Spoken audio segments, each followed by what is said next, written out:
Reason क्या है कि लोग नेटवर्क मार्केटिंग में बहुत सालों तक काम करके ट्रेडिशनल बिजनेस में फोकस हो जाते हैं। कारण क्या है? कुछ तो होता है सिस्टम।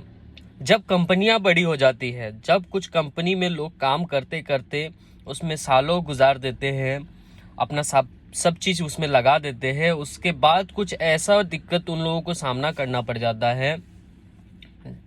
जैसे कि रिलेटेड अगर बोला जाए तो अपलाइन का थ्रू मेन प्रॉब्लम है। कंपनियां कोई भी बुरी नहीं होती, कोई भी कंपनी बुरी नहीं होती जो कि एथिकल कंपनी है।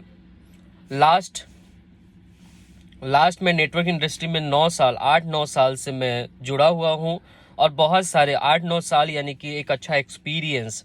जी हाँ, आप लोग समझ सकते हो कि एक अच्छा एक्सपीरियंस इन 8-9 साल में आता है। तो मैंने देखा ये सारे चीज़ में कि कुछ लोग अच्छे लेवल पे भी अच्छा इनकम भी करने के बाद कंपनी छोड़ देते हैं, या फिर दूसरे कंपनी में ज्वाइन कर लेते हैं, या फिर वो टोटली नेटवर्क इंडस्ट्री से तौबा तौबा कर लेते हैं।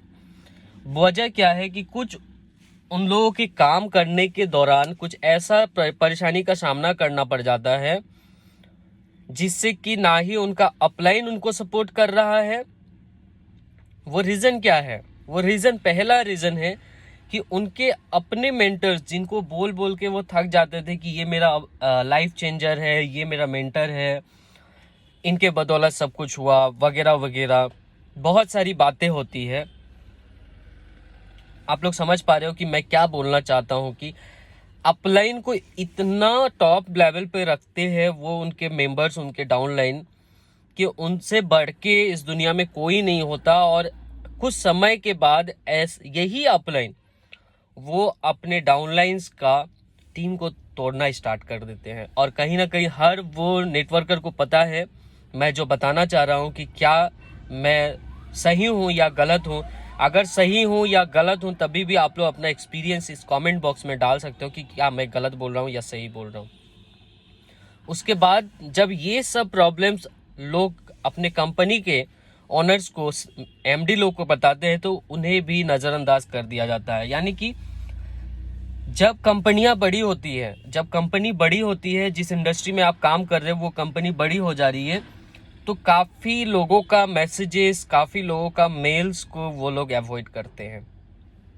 ये मैंने अपने एक्सपीरियंस में देखा है, कहीं ना कहीं मेरे साथ भी मैंने देखा है, या फिर बहुत सारे ऐसे लोगों से मैं बातचीत कर रहा हूँ जिनके साथ भी यही कहीं ना कहीं प्रॉब्लम हुआ था, और आज के समय में वो इस इंडस्ट्री में नहीं है, नेटवर्क इंडस्ट्री में नहीं है, या फिर वो पास जिस कंपनी में थे उस कंपनी में नहीं है, वो छोड़ दिए हैं। कारण यही है कि रेस्पॉन्स। जी हाँ, कंपनी बोलने का तो होती है कि मैं हर लोगों को देखता हूँ, हर लोगों का प्रॉब्लम में साथ देता हूँ, वगैरह वगैरह बहुत सारी बातें होती है, लेकिन ऐसा कुछ नहीं है। जब आपके साथ इस तरीके का प्रॉब्लम्स होगा तभी आप समझ पाओगे। यहाँ पे मैंने देखा है कि कंपनी में जो अपलाइन के बारे में मैं बता रहा हूँ कि एक वक्त पे स्टेबल जब उनका इनकम हो जाता है उस समय वो सोचते हैं कि अब तो मैं ही हूँ, मैं ही सबसे बड़ा हूँ। लेकिन वो पता नहीं चलता उनको कि धीरे धीरे धीरे धीरे उनका टीम टूट रहा है उनकी यही हरकत की वजह से। और हरकत क्या है वो मैं ऑलरेडी बता दिया कि अपने ही मेंबर के, अपने ही टीम मेंबर्स के टीम को मोटिवेट करके अपने दूसरे लाइन में जोड़ना। तो इसके वजह से होता क्या है कि अपलाइन और डाउनलाइन में, जी हाँ, अपलाइन और डाउनलाइन में मतभेद पैदा हो जाती है। और जब, हालांकि आप लोगों को पता है कि नेटवर्क मार्केटिंग है एक रिलेशनशिप का बिजनेस, जिसके ग्रुप में ज़्यादा बॉन्ड अच्छा होगा उनका बिजनेस भी बढ़ेगा, उनका टीम भी ग्रो करेगी, सब चीज़ होगा, सारे ड्रीम सफल होंगे, जो जो सपने हैं वो सब हकीकत में हो जाएंगे।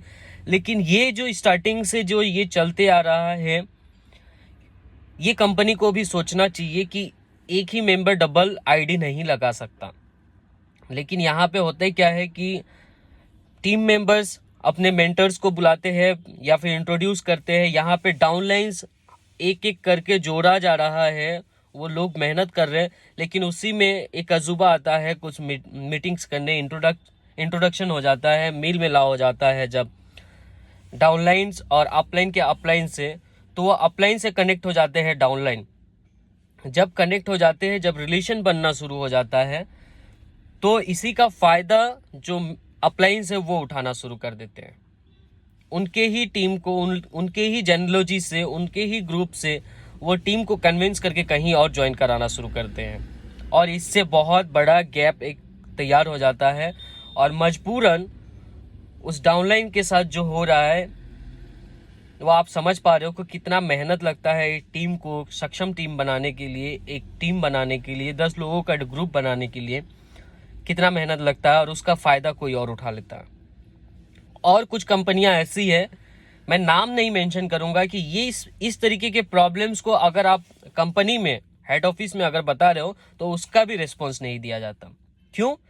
कारण आप उस लेवल तक नहीं हो सकता है आप मैनेजमेंट से कनेक्ट नहीं हो, लेकिन वो बंदा बेचारा आखिरी सांस तक वो एक आशा लगाया रहता है कि कहीं ना कहीं कंपनी इसके लिए कुछ स्टेप लेगी, लेकिन कंपनी इसके लिए कोई स्टेप नहीं लेती, जिसके कारण ही धीरे धीरे जब स्टार्टिंग में आप देखे होंगे कि जब नया कंपनी होता है तो हर किसी के लिए काम करता है, हर किसी के लिए सोचता है, लेकिन जब कंपनी बड़ी हो जाती है, लीडर्स का एक स्टेबल चेक आने शुरू हो जाता है, उस समय उसके अंदर ईगो हो जाता है। सेम थिंग ईगो कहीं ना कहीं कंपनी में भी हो जाती है, रिस्पॉन्स नहीं दिया जाता, जितना भी एक्सप्लेन करो उस बात को दबा के रख दिया जाता है। लेकिन ये बिजनेस जो है इंडिपेंडेंट बिजनेस है, आप कहीं भी कुछ भी काम को कर सकते हो, या आपके ऊपर निर्भर करता है। ये कहीं ना कहीं कंपनी भी भूल जाती है, और धीरे धीरे कहते हैं ना कि नेटवर्क एक ऐसा चीज है, एक मोती की माला की तरह, अगर एक मोती निकलना शुरू हो गया तो धीरे धीरे सारे मोती निकल जाते हैं। तो दोस्तों, कहने के तो बहुत बड़ी बातें हैं, बहुत सारी बातें हैं, लेकिन मैं कह नहीं पाऊंगा सोशल मीडिया पे। लेकिन अलर्ट हो जाइए, क्योंकि मैं बहुत दिनों से सुन रहा हूं कि हमारे इंडस्ट्री में इस तरीके का काम चल रहा है। तो इंडस्ट्री यहाँ पे गलत नहीं है, यहाँ पे लोग गलत है, लोग अपने टीम मेंबर्स के साथ गलत कर रहे हैं। तो जिनके साथ भी ये हो रहा, आपको सोचने की ज़रूरत है। आप सोचो ज़रूर कि इसके लिए आप, क्योंकि ये फ्यूचर आपका है, आपके फ्यूचर के साथ कोई अगर मजाक कर रहा है तो ये बहुत ही गलत बात है। आप इसके बारे में सोचिए कि मैंने क्या क्या पॉइंट्स यहाँ पे रखा। अगर मैं गलत हूँ तब भी कमेंट कीजिए, या मेरी बातें आपको अच्छा लगे तभी भी कमेंट कीजिए, और अपने सारे टीम मेंबर्स को ये शेयर कीजिए।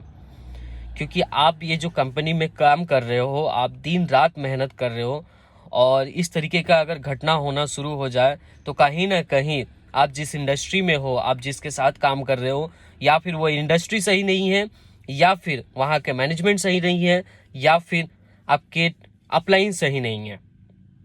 मैं मानता हूँ कि हर काम, हर गलती अपलाइन से नहीं होता, यहाँ पे तीनों की मिलीभगत होती है। लेकिन कुछ जगह पे ऐसा भी होता है कि डाउनलाइन सही है, उसके साथ गलत हो रहा है, वो बेचारा तड़प रहा है, उसको उसके प्रॉब्लम को सॉल्यूशन मिले, लेकिन बार बार यही घटना अगर घटित होते रहा तो कहीं ना कहीं वो डाउनलाइन डिमोटिवेट हो जाता है, क्योंकि उसके ऊपर बहुत बड़ा प्रॉब्लम आ जाता है, क्योंकि उसने अपने ज़िंदगी का आधा ज़िंदगी दे दिया है, टाइम दे दिया है।